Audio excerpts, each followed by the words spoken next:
Hi guys, it's Lorelei or Maddie. Welcome back to my channel.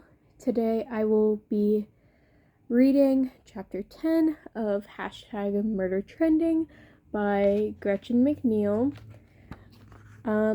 Let's get right into it.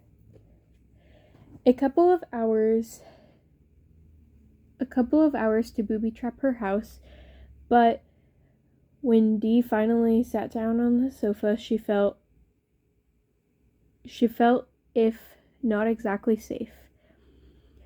Then, at least satisfied that she wouldn't be taken by surprise, after changing into a pair of teal pajamas that consisted of harem pants and an off-the-shoulder tank top, disturbingly like a costume from Aladdin, Dee had snatched the dental floss from the bathroom and sporks from the kitchen and constructed her first line of defense. She painstakingly tied a dozen of the plastic utensils to a length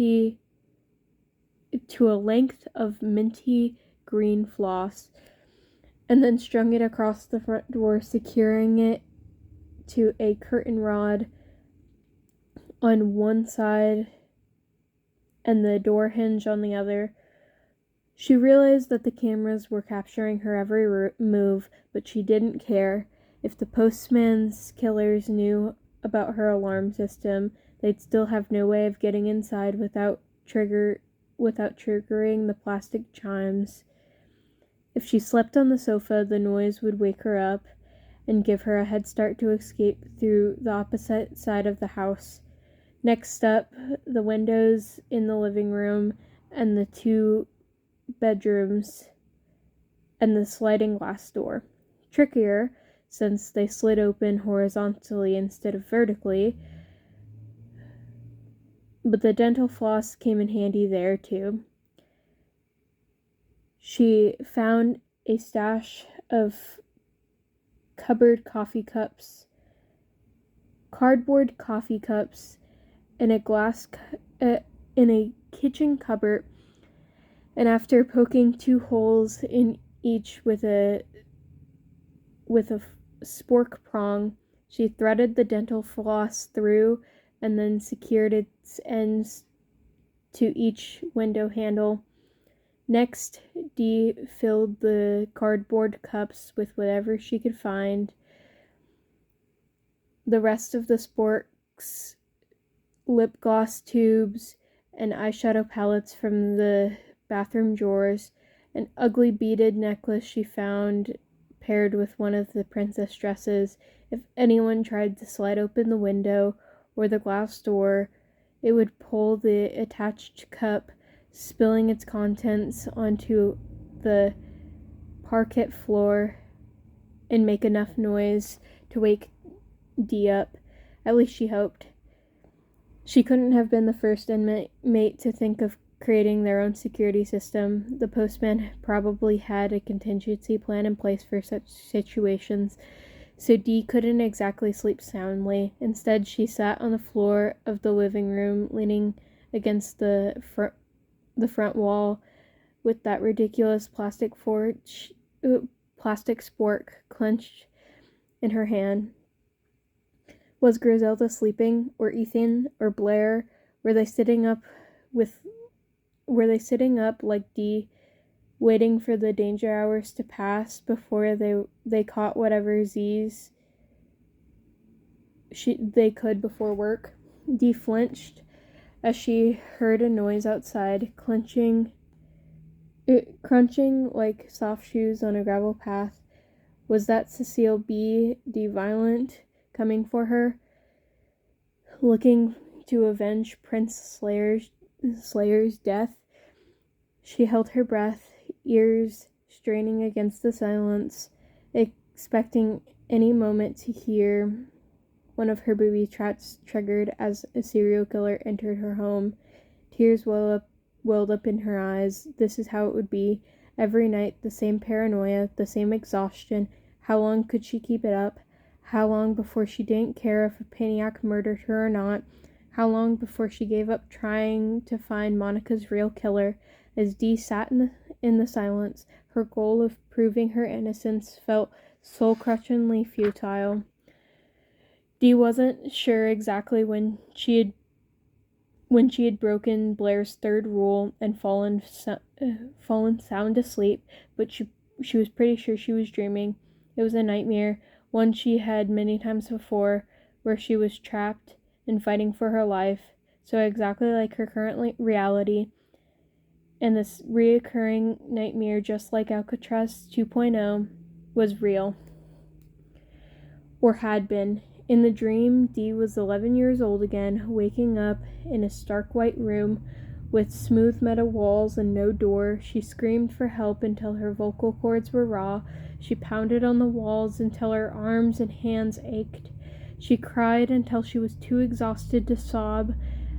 That was when she heard the voice, a girl just like her, nearby but muffled. "Hello? Can you hear me? Are you okay?" The air vent high in the corner near the ceiling.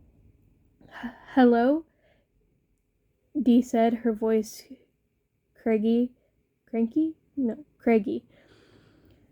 "You can hear me. Oh my god, I've been so scared and alone. Where was she? What had happened?" She'd been at the library doing homework after school, just like she did every day until her dad picked her up. She had gone outside to wait for him and someone approached her from behind. That was all she remembered until she woke up in the room. "Where are we?" she asked. "What happened?" "You don't remember?" The girl paused. When she spoke again, her tone changed. She was no longer hopeful, just angry. "You're one of them, aren't you? Do you think I'm stupid? I won't trust you. I'll never trust you." Then the voice fell silent.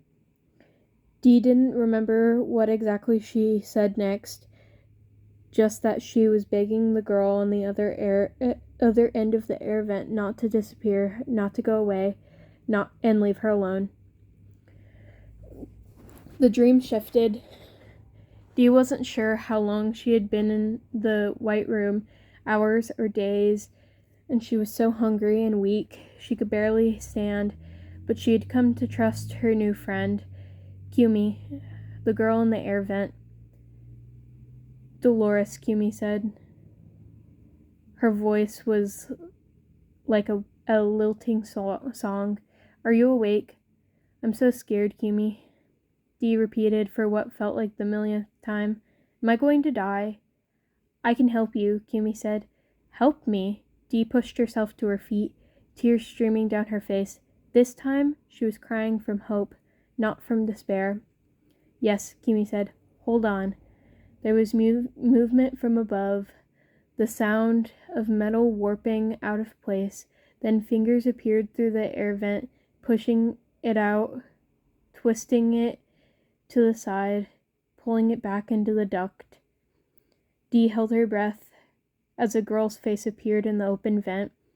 Kiyomi's skin was pale, practically white, as if she hadn't been out in the sun for years. Her long blonde hair dangled down in perfect ringlets, and her blue eyes were wide with fear. Dee realized later that the hair should have been her first clue. Kiyomi was clean, well-groomed, perfect. Not a captain who hadn't eaten or showered in days. I have something for you, Dolores." She held up a bag. It had a fast food logo emblazoned across the front. "I'm so hungry," Dee cried. "How did you—" "I asked the questions." Kiyomi's voice boomed through Dee's cell. Pinging off the shiny white walls, she dangled the bag over Dee's head. "And you'll answer them correctly if you want this. So we'll start with an easy one." Kiyomi's voice was syrupy sweet. Syrupy sweet again. Her rage vanished. "Do you want to be my sister?" And that's the end of chapter 10. Okay. Well, I'll see you guys next time. Bye bye.